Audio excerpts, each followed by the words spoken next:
Exams बहुत पास आ चुके हैं, सिलेबस अभी तक हुआ नहीं है। अब डर लग रहा है इतने कम समय के अंदर इतना सारा सिलेबस आखिर कैसे कंप्लीट हो पाएगा। हाँ, जीनियस तो तू है नहीं। ऐसा दिख रहा है। आपके बहुत सारे ऐसे दोस्त होंगे जिन्होंने अभी तक सिलेबस कंप्लीट कर लिया होगा और अब वो रिवीजन कर रहे होंगे। सेकंड का ए लेगा कुछ भी पूछ लो भाई इतनी जल्दी?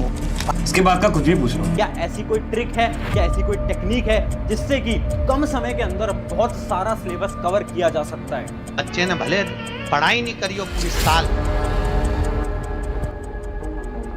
सो हाय एवरीवन, मेरा नाम है Prashant, mentor of thousands of students. आज की वीडियो उस हर एक स्टूडेंट के लिए है जिसका अभी तक सिलेबस कंप्लीट नहीं हो पाया है। देखो, चाहे आप किसी कॉम्पिटिटिव एग्जाम की तैयारी कर रहे हो जैसे कि जेईई नीट, या फिर आप बोर्ड एग्जाम की तैयारी कर रहे हो, आपके एग्जाम्स बहुत पास आ चुके हैं। शायद आपके एग्जाम में 15 दिन, 20 दिन, 1 महीना, 1.5 महीने, 2 महीने के अंदर आपके एग्जाम होने वाले हैं और आपका सिलेबस कंप्लीट नहीं हो पाया है। आपको डर लग रहा है ना? बहुत आपके ऐसे मित्र हैं ना जिन्होंने अभी तक सिलेबस कंप्लीट कर लिया, वो रिवीजन कर रहे हैं और वो आपसे पूछते हैं कि तेरा कितना हुआ, तो आप सोचते हो कि यार मेरा तो अभी तक सिलेबस भी कंप्लीट नहीं हो पाया है। मुझे पता है इस समय पर आपको डर लग रहा होगा, है ना? इस चीज को मैं समझाता हूं एक छोटी सी कहानी के साथ। कहानी को बहुत ध्यान से सुनना, आपके लिए बहुत इंपॉर्टेंट रहने वाली है। ये कहानी है दो भाइयों की। दो भाई थे, रोहित या मोहित, हम नाम ले रहे हैं उनका रोहित या मोहित, ठीक है। एक दुकान पे जाते हैं और जो कुत्ते होते हैं ना, उनके बच्चों को खरीद के लेकर आते हैं। जैसे एक ब्रीड होती है जर्मन शेफर्ड, 2 जर्मन शेफर्ड के बच्चों को वो लेकर आते हैं, एक रोहित एक मोहित, ठीक है। अब जब वो रास्ते में जा रहे थे ना, तो उन्हें 5 चोर देखते हैं और 5 जो चोर होते हैं ना, वो एक प्लान बनाते हैं। वो एक प्लान बनाते हैं जिससे कि वो जो उनके जो कुत्ते के बच्चे थे ना, उनको वो चुराना चाहते थे और चुरा कर उन्हें बेचना चाहते थे, क्योंकि वो जो जर्मन शेफर्ड होते हैं बहुत महंगे आते हैं। तो एक वो बहुत खतरनाक सा प्लान बनाते हैं 5 चोर, और वो 5 चोर पता है क्या करते हैं? वो एक एक करके जाते हैं रोहित और मोहित के पास और जाकर ये बोलते हैं, अरे भाई, ये तेरे हाथ में क्या है? ये तो भेड़िया का बच्चा है, ये तो भेड़िया का बच्चा है। इसको जाके जंगल में छोड़ के आ जाओ, वरना बड़ा होके तुम्हें ही खा जाएगा, तुम्हारी फैमिली को खा जाएगा। तो पहले जब एक इंसान आता है तो रोहित और मोहित इग्नोर कर देते हैं, सोचते हैं पता नहीं क्या पागल इंसान है, और आगे आगे आगे बढ़ते जाते हैं। अगली बार दूसरा बंदा आता है, वो भी ये सेम चीज बोलता है। फिर तीसरा बंदा आता है। जब चौथा बंदा आकर ये सेम चीज बोलता है ना, तो जो रोहित है ना, वो टेंशन में आ जाता है। रोहित ये सोचने लग जाता है, यार कहीं सच में ये भेड़िया का बच्चा तो नहीं है, कहीं सच में दुकानदार ने हमें पागल तो नहीं बना दिया। बहुत ज्यादा टेंशन में आ जाता है, वो चलने लगता है। उसके बाद आता है आखिरी इंसान, 5वां चोर, और जब वो सेम लाइन आकर बोलता है तो रोहित उससे बोलता है, भाई साहब मुझे नहीं पता था कि ये भेड़िया का बच्चा है, मुझे ऐसा लगा था जर्मन शेफर्ड है, आप इसको ले जाओ और जंगल में जाकर छोड़ के आ जाओ। रोहित उसको दे देता है और मोहित सीधा सीधा सीधा आगे अपने घर चला जाता है। अब 5 चोर परेशान, वो ये सोच रहे हैं कि यार रोहित ने तो हमारी बात मान ली, हमारी बात का असर मोहित पे क्यों नहीं हो पाया? और कुछ दिनों बाद पता चलता है कि वो जो मोहित था ना, वो बहरा था, वो डेफ था, वो सुन नहीं सकता था। ये कहानी पता है मैंने आपको क्यों सुनाई? ये कहानी रोहित मोहित की नहीं है, ये कहानी 2 स्टूडेंट्स की है। हाँ, ये उन 2 स्टूडेंट्स की है जिन दोनों का अभी तक सिलेबस कंप्लीट नहीं हुआ है। जब आपका सिलेबस कंप्लीट नहीं होता ना, तो आपसे सोसाइटी बोलती है क्या कि इतने कम समय में कैसे कर पाओगे। आपसे आकर बहुत लोग बोलते होंगे ना कि अच्छा तुम इस कॉम्पिटिटिव एग्जाम की तैयारी कर रहे हो, अच्छा तुम बोर्ड एग्जाम की तैयारी कर रहे हो, बोर्ड एग्जाम में तो सिलेबस अभी तक कंप्लीट हो जाना चाहिए था। वो शर्मा जी के लड़के का देखा तुमने, उसकी तो 95 आई थी। बहुत लोग आएंगे जो कि तुमसे ऐसा बोलेंगे, बट एक स्टूडेंट होगा रोहित की तरह जो कि उन लोगों की बातें सुनेगा, डिमोटिवेट होगा और अपनी प्रिपरेशन में हार मान जाएगा। रोहित ने सोच लिया कि ठीक है यार, ये शायद भेड़िया का बच्चा है, मैं इसको दे देता हूं। ऐसे ही कुछ स्टूडेंट मान लेंगे कि मेरे से नहीं हो पाएगा और वो गिव अप कर देंगे, जबकि तुम्हें बनना है मोहित की तरह। मोहित ने क्या करा? बातों को इग्नोर करा, आगे बढ़ता गया। तुम्हें भी उन सब लोगों की बातों को इग्नोर करना है, क्योंकि जिस दिन तुम्हारा रिजल्ट आएगा उस दिन तुम इन सब लोगों की बातों का जवाब दे पाओगे। तुम्हें मोहित बनना है। तो पहली चीज, ये जो अंदर तुम्हारे डर बैठा हुआ है ना कि हो पाएगा नहीं हो पाएगा, कैसे होगा, इसको भुला दो, इसको भुला दो। अपने दिमाग के अंदर डर नहीं आने देना है हमें। अगर सोच लिया है ना करके दिखाना है तो करके दिखाना है, जो होगा देखा जाएगा। कितने दिन है एग्जाम में? 10 दिन, 15 दिन, 20 दिन, 25 दिन? कर लेंगे, कर लेंगे। खुद पे भरोसा रखना है। और आज कमेंट में सबसे पहली लाइन लिखनी है, yes I trust my self. क्या लिखना है? I trust my self. Hindi में भी लिख सकते हो, मैं खुद पर भरोसा करता हूं, मैं खुद पर भरोसा करती हूं। अभी के अभी वीडियो को पॉज करके कमेंट में ये लाइन लिख दो। अब बात करते हैं 5 टेक्निक की। भैया एक कम टाइम के अंदर पूरा सिलेबस कंप्लीट करना है, कुछ 5 स्ट्रैटेजी बता दो, मेथड बता दो, पूरा एक रोड मैप आपको बताने वाला हूं। फटाफट से जाओ और एक नोटबुक पेन लेकर आ जाओ। नोटबुक पेन में सारी चीजें नोट करते चलना। पहला जो हमारा स्टेप है वो है स्टडी लेस बट इफेक्टिव। इसको भी एक स्टोरी से समझते हैं, ठीक है। इमेजिन करो आपको माउंट एवरेस्ट चढ़ना है, आपको कोई पहाड़ चढ़ना है, और आपके पीठ के ऊपर पीछे आपने एक बैग टांग रखा है और उस बैग के अंदर 20 किलो का सामान है। तो क्या आप 20 किलो का सामान लेकर माउंट एवरेस्ट चढ़ सकते हो? नहीं चढ़ सकते, है ना। आप क्या करोगे, आप उसमें से 10-15 किलो का जो फालतू सामान है उसको बाहर निकाल दोगे, सिर्फ जो जरूरत वाला सामान है उसको लेकर ऊपर चढ़ोगे। राइट। ये सेम काम आपको अपनी पढ़ाई में करना है। अब आपको ना माउंट एवरेस्ट चढ़ना है, अब आपके पास समय कम है और आपको अपने एग्जाम को क्रैक करना है। तो इतने कम समय में आप सारे चैप्टर्स को नहीं पढ़ सकते। आपको ऐसा लग रहा है ना कि ये भी पढ़ लूं, ये भी पढ़ लूं, ये भी पढ़ लूं, ये भी पढ़ लूं, नहीं। आपको उन चैप्टर्स को पढ़ना है जो कि बहुत ज्यादा इंपॉर्टेंट है, जिनमें से सिलेबस आपका आने वाला है, जिसमें से क्वेश्चंस आने वाले हैं। एक रूल होता है, कौन सा? 80-20 रूल। 80-20 रूल क्या कहता है? 20% सिलेबस ऐसा होता है जिसमें से कि आपका 80% क्या क्वेश्चंस आ रहे होते हैं एग्जाम के अंदर। अब तुम पूछ रहे होगे भैया हमें कैसे पता चलेगा कौन सा चैप्टर कितना इंपॉर्टेंट है? अभी बता देता हूं, ध्यान से देखते चलना। आपको क्या करना है, आपको बस ये जो YouTube पे आप इस वीडियो को देख रहे हो ना, अगर YouTube पे देख रहे हो तो सर्च करना YouTube के ऊपर क्या, previous year chapter wise analysis. अपने एग्जाम का नाम आगे डाल देना। इमेजिन करो एक स्टूडेंट है जो कि क्लास 12th बोर्ड की तैयारी कर रहा है, तो उसे क्या करना है, उसे सब्जेक्ट का नाम डालना है। इमेजिन करते हैं फिजिक्स का उसे देखना है, तो physics previous year question chapter wise analysis CBSE board. वो अगर इतना लिख देगा ना तो बहुत सारी वीडियोस आ जाएंगी जिसके अंदर लोग ये बता देंगे कि ये वाला चैप्टर इंपॉर्टेंट है, सेकंड ये इंपॉर्टेंट है, फिर ये इंपॉर्टेंट है, फिर ये इंपॉर्टेंट है।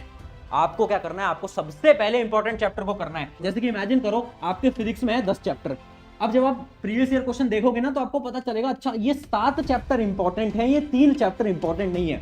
तो पहले इन 7 चैप्टर को करो, उसके बाद अगर समय बचता है तो इन 3 चैप्टर को करो। समझ पा रहे हो? सब कुछ नहीं पढ़ना है, सब कुछ पढ़ोगे कुछ नहीं हो पाएगा। ये थी हमारी टेक्निक नंबर 1। बट अब तुम्हें ऐसा लग रहा होगा ना भैया टेक्निक को तो हम तब फॉलो करेंगे जब हम पढ़ पाए, हम तो पढ़ ही नहीं पाते, हमारा तो कंसंट्रेशन ही नहीं बनता। टेंशन मत लो, उसके लिए भी एक शानदार टेक्निक आपके लिए लेकर आया हूं। टेक्निक का नाम है डेडलाइन स्ट्रैटेजी। डेडलाइन बनाना स्टार्ट कर दो। बहुत सारे लोग गलती करते हैं कि डेडलाइन नहीं बनाते। वो सोचते हैं कि अच्छा आज ना मुझे एक काम करना है, आज मुझे साइंस पढ़नी है, तो ठीक है मेरे पास पूरा दिन है, आराम से बैठकर साइंस पढ़ूंगा। ऐसे नहीं होता, डेडलाइन बनानी पड़ती है।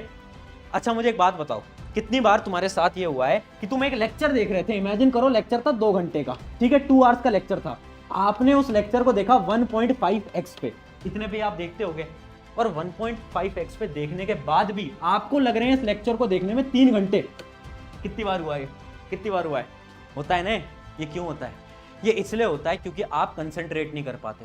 बीच में आप लेक्चर देख रहे हो, अचानक से दोस्त का फोन हो गया, अरे यार हाँ यार बता यार क्या है, क्या चल रहा है? अच्छा हाँ यार एग्जाम की तैयारियां, वो तो होती रहेगी, और बता क्या चल रहा है? ये तुम करते हो, इंस्टा रील स्क्रॉल कर रहे हो, है ना। ये सारी चीजें बंद करनी पड़ेंगी। बंद कैसे होंगी? डेडलाइन बनाओ। अगर 2 घंटे का लेक्चर है तो सिर्फ एक डेडलाइन बनाकर चलो, ठीक है ये मेरा साइंस का लेक्चर है, 12 से 2 के बीच में मुझे इस लेक्चर को पूरा देखना है, फिर चाहे कुछ हो जाए, 2 घंटे के अंदर देखना है। एक डेडलाइन बनाओ। जब दिमाग के अंदर एक डेडलाइन होगी, प्रेशर होगा, और जब प्रेशर पड़ेगा तो आप डिस्ट्रैक्टेड नहीं होगे ऑटोमेटिकली, ठीक है। ये क्या थी हमारी स्ट्रैटेजी नंबर 2।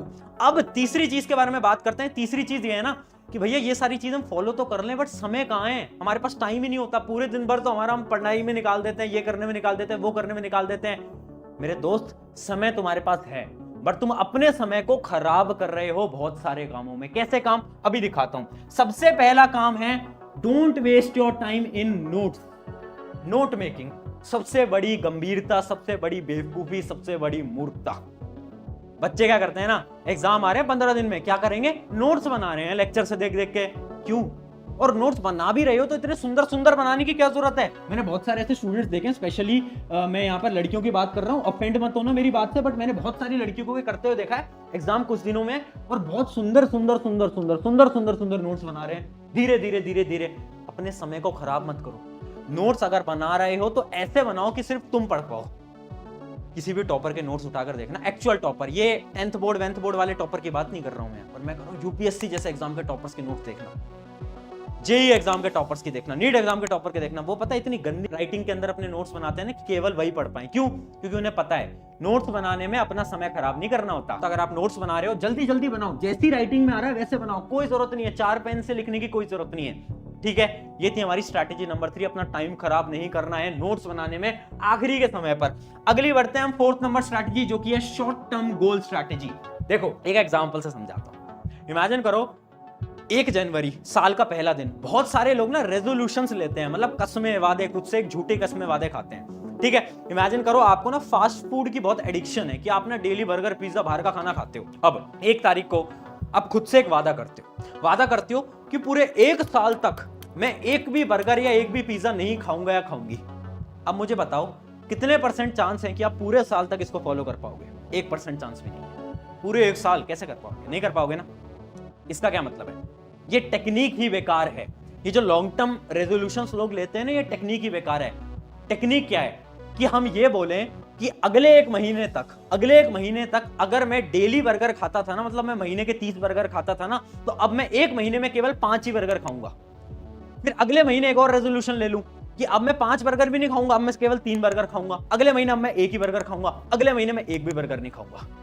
ऐसे आदत बनती है। अब इसको पढ़ाई से रिलेट करते हैं। अभी तुम मोटिवेटेड हो रहे हो, तुम्हारे मन में आ रहा है कि अब मोटिवेशन आ गई है, प्रशांत भाई ने मोटिवेट कर दिया, अब क्या करेंगे? अब जाएंगे और 12 घंटे पढ़ाई करेंगे। मूर्खता, ये तुम्हारी मूर्खता है। ये नहीं करना। करना क्या है? 12 घंटे पढ़ने की बात छोड़ो ना, ये बोलो कि ठीक है यार, आज 4-5 घंटे पढ़ते हैं, अगले दिन इंक्रीज करो, फिर इंक्रीज करो। डेली इंक्रीज करना। ये दिमाग है, कंप्यूटर नहीं है। अगर तुम सोचोगे 12 घंटे एक दिन में तुम पढ़ लोगे, पॉसिबल नहीं है। आदत लगती है, इस प्रोसेस में टाइम लगता है। ज्यादा मोटिवेटेड होकर 12-12 घंटे पढ़ना स्टार्ट नहीं करना है। 4 घंटे से स्टार्ट करो, 5 पढ़ो, फिर 6 पढ़ो, फिर 7 पढ़ो, फिर 8 पढ़ो। ऐसे इंक्रीज करना है। ये होती है हमारी short term goal strategy. Goals बनाने हैं शॉर्ट टर्म। एक लास्ट पॉइंट और सबसे इंपॉर्टेंट पॉइंट, अपनी इंपॉर्टेंस समझो। दोस्त, एक एग्जांपल से समझाता हूं, है ना। तेरा बड़ा भाई हूं, है ना, बड़ा भाई मुझे मानते होगे तुम लोग, उसी प्यार से तुम्हें बता रहा हूं। इमेजिन करो तुम्हारे घर में एक छोटा भाई या छोटी बहन है, जो कि आज के समय पर 6 या 7 साल के हैं, ठीक है, 6 या फिर 7 ईयर्स के आपके कोई यंगर ब्रदर है, सिस्टर है। अब उसका एक एग्जाम होने वाला है 1 वीक के अंदर, और अगर वो जो आपका छोटा भाई या छोटी बहन है ना, अगर वो उस एग्जाम के अंदर 90% लेकर आते हैं ना, तो आपको 10 लाख रुपए का इनाम मिलने वाला है। 10 लाख रुपए। अब आप उसे समझा रहे हो कि यार पढ़ ले, क्या कर रहा है तू, क्या कर रही है तू, यार जाकर पढ़ ले, तेरा एग्जाम है, तुझे 10 लाख रुपए मिलेंगे। बट वो तो छोटा है, वो तो छोटी है, उसे समझ नहीं आ रहा, उसे इंपॉर्टेंस नहीं पता 10 लाख रुपए की। वो क्या कर रहे हैं? वो तो दिन भर खेल रहे हैं, इधर उधर जा रहे हैं, क्योंकि उन्हें इंपॉर्टेंस नहीं पता 10 लाख की। अब वो जो छोटा भाई या छोटी बहन था ना, उसको हटाकर खुद को वहां पर इमेजिन करो, वो तुम हो। तुम्हें आज अपने समय की इंपॉर्टेंस नहीं पता। क्या कर रहे हो डेली? ठीक है यार, दोस्त का फोन आ गया, थोड़ी देर बाहर चले जाता हूं, पढ़ाई तो हो जाएगी, 1 घंटे बाद भी हो जाएगी, काम तो हो जाएगा, ठीक है यार। तुम्हें अपने समय की इंपॉर्टेंस नहीं पता, इंस्टा रील स्क्रॉल करे जा रहे हो। आज तुम अपने उस 1 घंटे की वैल्यू नहीं समझ पा रहे हो, बट कुछ साल बाद जब तुम बड़े हो जाओगे, जब वो छोटा बच्चा है ना 6 साल का, जब वो 10 साल का होगा ना, उसे तब समझ आएगा, अरे यार वो 10 लाख रुपए की अपॉर्चुनिटी थी मेरे पास, बट मैंने उस समय पर पढ़ाई नहीं करी और 10 लाख रुपए चले गए। उसी प्रकार से तुम्हें कुछ साल बाद समझ आएगा, जब तुम एक जॉब में धक्के खा रहे होगे और तुम्हें लगेगा काश यार उस समय पर पढ़ लेता यार, वो 1-1 घंटा जो मैंने खराब करा था ना, वो आज मुझे समझ आ रहा है। इसलिए खुद की इंपॉर्टेंस समझना सबसे इंपॉर्टेंट है। अगर तुम खुद की इंपॉर्टेंस नहीं समझते, नहीं कर पाओगे। अपने समय की इंपॉर्टेंस समझो।